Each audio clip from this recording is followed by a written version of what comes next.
Alhamdulillahi Rabbil Alameen. Sallallahu wa sallam wa baraka nabina Muhammadin wa ala alihi wa sahbihi ajma'in. Assalamu alaikum wa rahmatullahi wa barakatuh.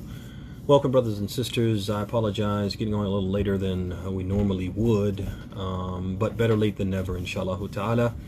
Wanted to pick up where we left off yesterday, talking about now what after Ramadan, talking about some important action items that you and I as Muslims should be keen to pay attention to and to observe after the completion of the month of Ramadan. And yesterday we mentioned two action items. We talked about fasting as one of the action items, and also being keen to secure the reward that we have potentially earned by the works that we did in Ramadan, by asking Allah subhanahu wa ta'ala repeatedly after the conclusion of Ramadan to accept. Action item that we want to begin with tonight, inshallah ta'ala, is Qiyam al-Layl, the night prayer, and at-Tahajjud, the night vigil. Obviously, brothers and sisters, one of the distinguishing features of Ramadan is the emphasis on the night prayer. As we find the hadith collected by Bukhari Muslim on the authority of Abu Hurairah, in which the Prophet ﷺ, he said, "Man qama Ramadan imanan wa ihtisaban ghufira lahu ma taqaddama min dhanbih." Whoever offered night prayers each night of Ramadan and did so out of faith and seeking Allah's reward, all of his past and previous sins would be forgiven. Because of this hadith and similar hadith that stress the importance of night prayer as an essential part of the Ramadan experience, most of us make it a point to offer some semblance of the night prayer every night in Ramadan. Now, although our Ramadan has ended, our keenness to offer the night prayer should not wane. Qiyam al-Layl is a virtuous act, not just in Ramadan, but throughout the year. And it should be part of the daily life of the believer. Why? Because one of the most commonly cited descriptions of the believers in the Quran, when you look at the Quran, you're going to find that the believers have many descriptions in the Quran. And one of the most commonly cited descriptions of the believers in the Quran, when Allah says, this is how you recognize the believers, this is how the believers are known, one of the most commonly cited descriptions of the believers in the Quran is their commitment to the night vigil, at-Tahajjud, and Qiyam al-Layl, the night prayer. Allah subhanahu wa ta'ala, I'm going to give you two examples, but there are several. One example is from Surah Al-Furqan, verse number 64, the 25th surah, verse number 64, in which Allah subhanahu wa ta'ala says, وَالَّذِينَ يَبِيتُونَ لِرَبِّهِمْ سُجَّدًا وَقِيَامًا. Describing Ibadur Rahman, Allah says, and the true servants of the Most Merciful are those who spend a portion of the night prostrating and standing in prayer to their Lord.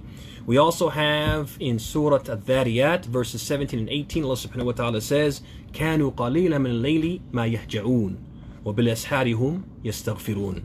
They, the pious servants of Allah, used to sleep but little of the night, offering prayers instead, and in the hours before dawn they would ask for forgiveness. And there are many other examples from the Quran and even more in the Sunnah. So therefore, brothers and sisters, let's make it a point to spend some part of every night in prayer.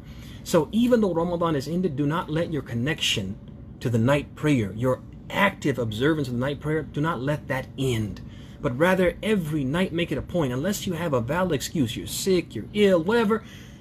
If there's a valid excuse or reason, yes, but if there's no valid excuse, nothing valid preventing you from praying the night or praying at night, make it a point every night to pray and pray the night, or pray some portion of the night in the night prayer. So for example, it could be as little, and it could be a little amount of prayer. It doesn't have to be 3 hours, 4 hours of constant prayer. But a person could pray 5 raka'at, for example, 3 raka'at, or even 1 raka'at of witr, but at least have some connection, some semblance of night prayer every night, because this is the description of the true believer in the Quran, that they pray the night prayer, not just in Ramadan, but even outside of Ramadan. Number 4 from the action items is to be continuously dedicated to reading and studying the Quran. So Ramadan, obviously, brothers and sisters, we know is the month of the Quran. And so rightfully so, we tend to spend a lot more time than usual in Ramadan reading, studying, and pondering the Quran. However, this attentiveness to the Quran should not be confined to Ramadan. Yes, Ramadan is the month of the Quran. We should read more Quran in Ramadan. But month of the Quran does not mean that reading the Quran should be confined to Ramadan. Why is this? For several reasons. One, the Quran is the primary source of guidance in Islam. And how can we hope to be guided if we have no connection with the primary source of guidance, if we're not consulting it daily or regularly?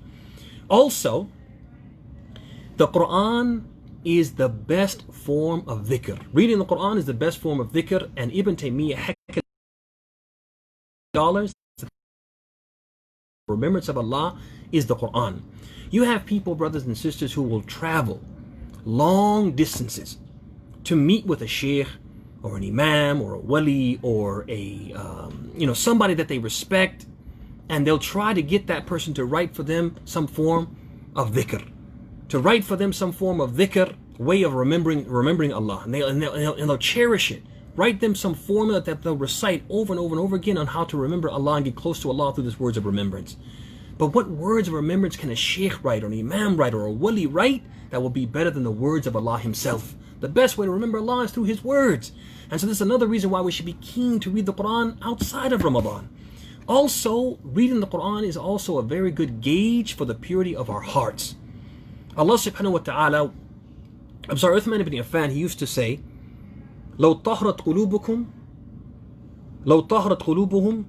ما شبعت من كلام ربكم. If you would never get your full, you would never get enough, you would never tire of reading the words of your Lord. So one of the gauges, am I really a good believer? Is my heart really pure?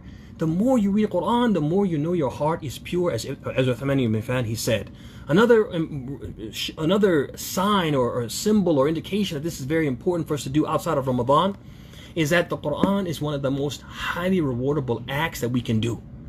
As we find in the hadith collected by Tirmidhi on authority of Ibn Mas'ud, and Tirmidhi graded the hadith Hasan Sahih, and Al-Albani rahimahullah ta'ala, he graded the hadith as Sahih. And that the Prophet he said, "Man qara'a harfan min kitabillah falahu hasana, wal hasanatu bi'ashri amthaliha. لا أقول ألف لام ميم حرف ولكن ألف حرف ولام حرف وميم حرف." Whoever recited a portion of the book of Allah will receive a good merit, a hasana. Each good merit is multiplied tenfold. Each hasana will be multiplied up to 10 hasanat. And then the Prophet went on to explain, I do not mean to say that alif, lam, mim, harf, or is a portion. I'm not talking, when I say harf, I don't mean a word, because in Arabic, in that time, the word harf could mean a portion, meaning letters connected together to make a word. But when he said, but rather, alifun harfun, wa lamun harfun, wa mimun harf. Alif is a portion, and lam is a portion, and mim is a portion, which means, brothers and sisters, every time we read the Quran, for every letter we read, we get 10 hasanat. Allahu Akbar. What more do we want? 10 hasanat for each letter you read. That should make us want to read more and more to fill our scales with hasanat. Also, so when you look at all this, brothers and sisters, it teaches us that we have to be keen. We have to be keen to make time every day to read, ponder, study, reflect upon the book of Allah, the Quran.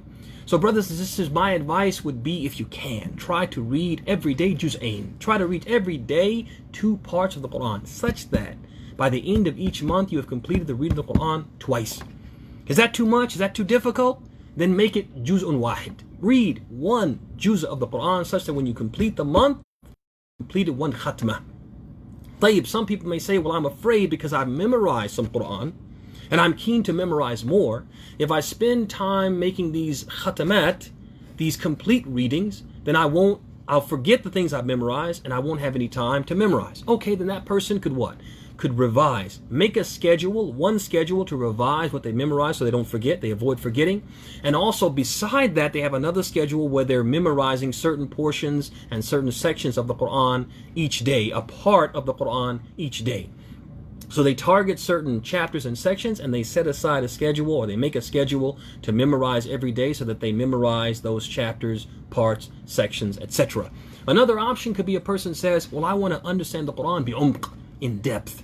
So they select a credible tafsir and they spend time every day reading it, taking notes, and reflecting upon what they've read, what they've learned about what Allah means by what He says, and how they can apply that in their life, deriving lessons from that. A person could do that. Whatever approach you decide on, brothers and sisters, the important thing is that we all remain keen in our commitment to reading, studying, and pondering the Quran after Ramadan. And with that, we'll close today's session. Inshallah ta'ala, we'll have more on this important topic tomorrow. Now what after Ramadan? Until then, we ask Allah subhanahu wa ta'ala to bless your houses, to bless your spouses, to bless your families, to bless the rest of your evening, to bless your tomorrow, and to bless your Shawwal, to make us from those who fast days of this month and fast the entire year.